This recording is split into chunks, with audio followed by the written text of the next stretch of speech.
Jangan salah, dari kawasan kita siapa yang paling cepat menyambar opportunity itu? Malaysia. Jadi Malaysia tuh pintar banget tuh Perdana Menterinya. Begitu itu diomongkan oleh Presiden Putin, dia datang ke Vladivostok. Saya ada di sana selalu waktu itu. Indonesia spent hundreds of millions of dollars and has apps you can build in AI in half an hour. They don't have any innovation because that was not the sexy thing to be building.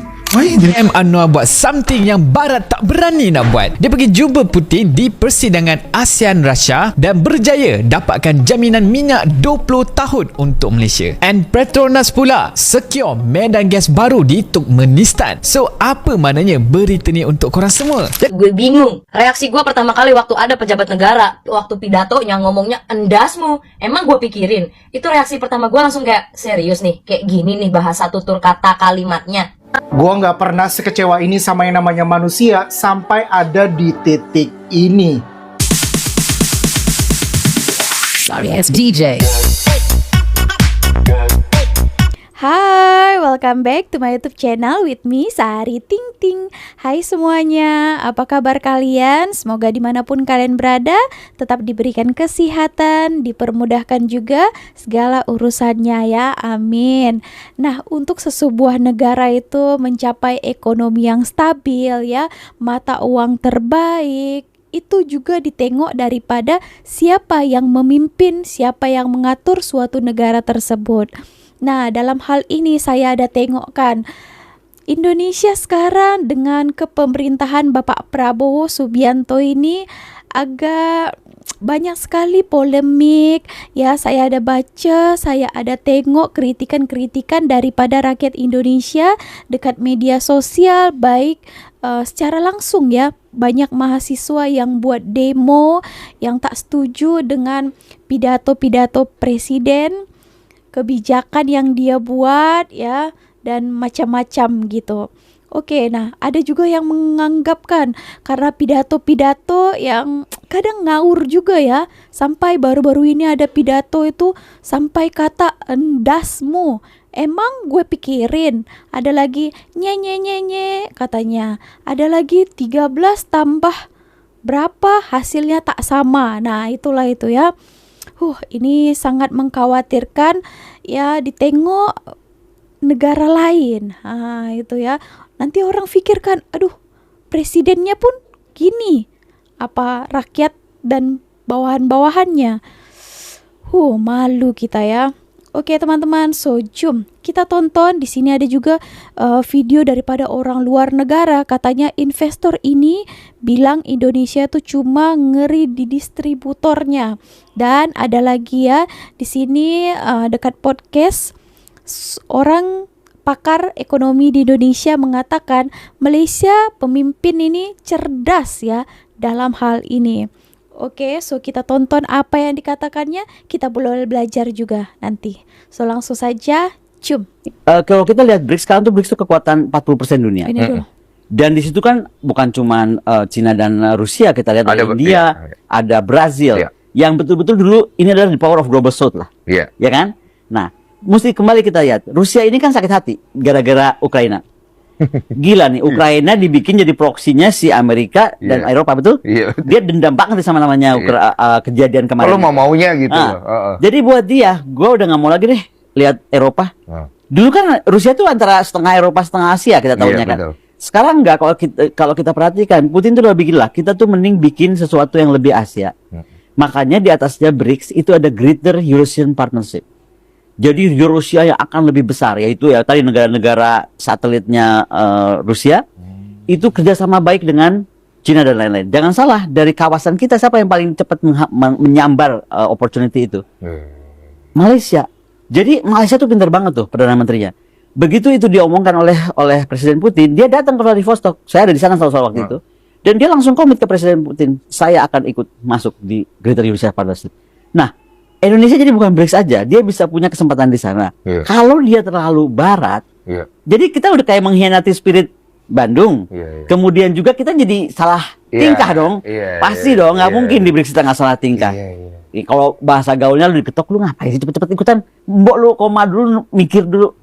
Kembali lagi ke Indonesia spent hundreds of millions of dollars and has apps you can build in AI in half an hour. They don't have any innovation because that was not the sexy thing to be building. Why Indonesia has no EV? They have all the natural resources, but they don't have their own tech product because the biggest tech company in the country is a distributor. The money was on fast dollars. The money was not on real businesses. Look at GoTo. All the guys are out, right? Why do you think? Because they know the result. Zuckerberg's still at Facebook. You know, all these guys in the US are all still at their companies, right? Why do you think that in Indonesia these guys get out as soon as possible? Because they know. They know that at some point it's going to go wrong because the numbers don't add up.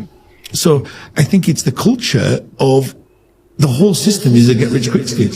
Apakah benda yang Prabowo boleh buat untuk memastikan pelabur asing masuk balik ke Indonesia? Adakah kita patut convert duit kita ke Indonesia sebab kita tahu dia akan naik balik? Sekarang ni apa yang dibuat oleh Prabowo adalah mencari nak ada banyak value added macam komoditi dia nak ubah pada banyak value added. Maksudnya dia nak proses banyak kat situ. Macam Malaysia jugalah. Taklah terus ekspor hanya komoditi saja. Benda ni pun boleh dijadikan satu faktor untuk menarik FDI pelaburan asing. Tapi kena betul lah tempatnya. Kena one stop center lah. Belajar daripada Vietnam. Contohnya kalau kita ada 10 agensi nak set up company pun ambil masa sampai 3 bulan. Red tapes all those things, birokrasi yang macam tu susah lah. So dia kena fokus benda macam tu. Nak start up company dan sebagainya kan. Ada pula kalau buat macam tu, macam mana rakyat saya nak cari makan kan. Tapi kita kena look at one stop center. Bila ada macam tu sekali, barulah dapat dia buat FDI. Jadi sekarang ni beri balik keyakinan kepada pelabur asing, terutamanya kepada bond-bond terbitan kerajaan, kepada Bursa Efek, menarik balik pelabur asing masuk beli saham-saham syarikat. Sebab syarikat-syarikat di Indonesia tu besar. Malah lebih besar daripada apa yang berlaku di Malaysia. Dia lebih besar daripada Sandabi. Saya boleh sebut nama a few names lah. Bank dia, BCA. Dan sekali tengok dia punya market capitalization is even bigger than kita punya Maybank. Lagi besar. Lagi besar. Market cap dia. Market cap dia kan. Because it's a big country lah. It's a big country. Percuma membantah juga bahawa Presiden Indonesia ditolak di Itali. Itu sudah diketahui semua orang. Membantah bukan ditolak, tapi kenyataannya tidak bisa masuk. Perdana Menteri Presiden Itali mengatakan dia tidak melarang rakyat Indonesia pergi ke Itali. Cuma Prabowo yang tidak pro kepada rakyat itu tidak boleh masuk Itali. Begitu katanya. Mari kita dengarkan.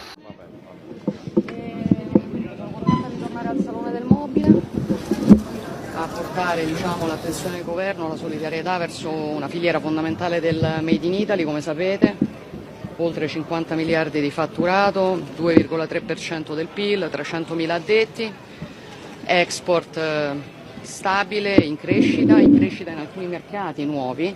Ieri abbiamo incontrato il presidente del Kenya e parlavamo di come in questi paesi ci sia una crescita dell'attenzione verso i prodotti del Made in Italy. Il tema della filiera legno-arredo è uno di questi, più 13% l'export in Africa nello scorso anno, e quindi ovviamente il governo ci deve essere con la sua presenza, ci deve essere con le sue risposte. Il lavoro che abbiamo fatto in questi anni, che continuiamo a fare sul sostegno al Made in Italy, sui kontrakti di sviluppo con le filiere fondamentali. Oke teman-teman, nah ditulis di sini ya, saya tidak melarang rakyat Indo untuk datang ke Italia, yang saya larang hanya presidennya saja ya. Wow, oke, karena presiden Indo tidak pro rakyat, tidak mau dengarkan aspirasi rakyat yang semakin sulit, malah pemuja sang koruptor. Walau. Oke, memang betul juga lah ya. Saya ada tengok ya, Bapak Presiden pun ada pidato, katanya emang gue pikirin, katanya. Aduh, padahal rakyat sekarang tengah kesusahan ya, tapi Presiden tanggapannya pun begitu. Sangat-sangat menyedihkan juga ya sebenarnya nasib rakyat Indonesia. Gua nggak pernah sekecewa ini sama yang namanya manusia sampai ada di titik ini. Suatu saat di kelak kemudian hari, kekayaan yang ada dinikmati segelintir orang akan pelan-pelan netes ke bawah. Enggak, sorry. Coba di delete. Friend ya. wartawan kita kompak ya. Coba yang gitu-gitu nanti gue dihajar lagi tuh. Emang gue pikirin. Kalau ini sih kayaknya udah bukan blunder lagi ya. Sumpah gue sakit hati banget sih dengernya. Endasmu, emang gue pikirin. Salam APBN, ambil positif, buang negatif, tonton videonya sampai habis. Gue tuh bingung ya, pejabat negara kita itu lagi mengayomi negara, apalagi nongkrong di kopi, lagi ngapain tuh gue nggak tahu tuh, gue bingung. Reaksi gue pertama kali waktu ada pejabat negara, waktu pidatonya ngomongnya endasmu, emang gue pikirin. Itu reaksi pertama gue langsung kayak serius nih, kayak gini nih bahasa tutur kata kalimatnya. Masalahnya ini pejabat negara udah bukan calon lagi, tapi sudah menjabat dan ini adalah kepala negara gitu. Oh my god guys, yang lagi rame di X, Presiden Prabowo ditolak masuk ke Italia karena tujuannya tuh nggak jelas. Bahkan ada yang bilang, kenalan saya di KBRI confirm this, baru pertama kali mereka tahu presiden mau berkunjung dari sosmed, bukan dari channel kementerian. Sebegitu randomnya, biasanya kunjungan udah direncanain dari 6 bulan sebelumnya. Gosipnya sih ada yang minta jalan-jalan ke LN khususnya di Paris. You know who? Kira-kira siapa ya? Banyak yang mikir ini sangat ironis ya dengan tweet yang dulu. Pada tahun 2014, Presiden Prabowo ini pernah nge-tweet ya di Twitter. Dulu masih Twitter, belum X. Anggaran perjalanan dinas 20 triliun per tahun. Ini pemborosan, harus dicoret. Jika saya presiden, tidak boleh pejabat RI pelesiran ke LN.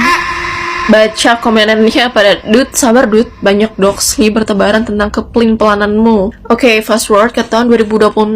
Prabowo sholat Idul Adha di Prancis. Terus dia juga kurban 1098 sapi. Tapi kurbannya dia ini bukan atas nama bangsa Indonesia, melainkan atas nama Presiden Republik Indonesia. Yang mana duit dari kurban sapi ini dibeli dengan duit pajak, yang mana pajak itu dari rakyat kan. Emang boleh ya begitu? Gila sih guys, ini pembelajaran ya bagi kita semua. Janji waktu kampanye itu gampang banget, tapi pas udah pegang kekuasaan, realitanya tuh bakal beda cerita. Prosedur, diplomasi, dan timing kadang tuh gak semudah yang dibayangin. Konsistensi tuh susah banget. Menurut kalian ini cuma salah komunikasi doang atau emang ada yang kurang sih? Oke teman-teman, nah itu tadi pernyataannya, aduh. Macam mana ya menurut kalian mengenai hal ini ya? Kita itu udah ditengok dunia ya. Harap juga Bapak Prabowo dalam menyampaikan pidato apa kebijakan itu dipikir dahulu ya. Jangan hanya asal bercakap saja, karena bukan hanya rakyat saja yang mendengarkan ya. Sekarang ini media sosial tersebar sampai ke luar negara dan dampaknya memang sangat besar ya. Oke teman-teman, nah di sini juga kita akan tengok ya. Tapi kalau Malaysia pula, saya tengok lain ya. Nama Malaysia harum juga di luar negara dan didengar pemimpin-pemimpin luar negara. Oke, so gimana videonya? Kita tonton lah ya. Ucapan Anwar jadi pilihan editor Nikkei Asia. Suara Malaysia kini semakin didengari dunia. Dulu, Malaysia sering menjadi pemerhati dalam perbincangan besar mengenai masa depan Asia. Hari ini, pandangan Perdana Menteri Malaysia pula menjadi antara fokus utama pilihan editor Nikkei Asia, salah satu penerbitan ekonomi paling berpengaruh di rantau ini. Dalam Forum Future of Asia 2026 di Tokyo, Datuk Seri Anwar Ibrahim memberi amaran bahawa perdagangan, rantaian bekalan dan dasar ekonomi kini semakin dipengaruhi persaingan kuasa besar, sehingga berisiko memecah belahkan Asia kepada blok-blok yang saling bersaing. Yang menarik, Nikkei Asia bukan sekadar melaporkan ucapan itu. Malah, ketua pengarangnya sendiri memilih pandangan Anwar sebagai antara mesej paling penting untuk memahami masa depan Asia yang semakin tidak menentu. Ini bukan soal mengangkat individu semata-mata, tetapi pengiktirafan bahwa Malaysia kini mempunyai suara yang semakin dihormati dalam wacana geopolitik dan ekonomi serantau. Ketika negara lain sibuk memilih pihak dalam persaingan kuasa besar, Malaysia tampil membawa mesej yang lebih sederhana, memperkukuh kerjasama, memastikan rantaian bekalan kekal terbuka, dan mengelakkan Asia terjerumus ke dalam perpecahan yang merugikan semua pihak. Hakikatnya, inilah antara perubahan besar yang sedang berlaku. Malaysia bukan lagi sekadar mengikut arus. Sebaliknya, Malaysia semakin dilihat sebagai negara yang mempunyai pandangan, pendirian dan kepimpinan yang mampu menyumbang kepada perbahasan mengenai masa depan rantau ini. Bukan setiap hari suara seorang Perdana Menteri Malaysia dipetik sebagai rujukan utama oleh media ekonomi antarabangsa. Tetapi apabila ia berlaku, ia menunjukkan bahawa kedudukan Malaysia di pentas dunia semakin mendapat perhatian dan penghormatan. Di tengah kota Rom yang bersejarah, seorang pemimpin Islam hadir bukan dengan retorik, tapi dengan ilmu dan akhlak. Bila pemimpin Islam yang disegani ke Eropah, berdiri sama tinggi, duduk sama rendah, PMX bukan sekadar bertemu. Perdana Menteri Itali beliau duduk semeja dengan tokoh-tokoh Muslim Itali, berbicara tentang Islam moderat, Islam yang damai, Islam yang membina, bukan menghukum. Dan di bumi Rom, PMX hadiahkan Al-Quran bukan simbol semata, tapi bukti bahawa Malaysia menyebarkan nilai Islam sejagat, toleransi, ilmu dan rahmah. Ini bukan lawatan biasa, ini dakwah dalam bentuk paling mulia, akhlak, ilmu dan diplomasi.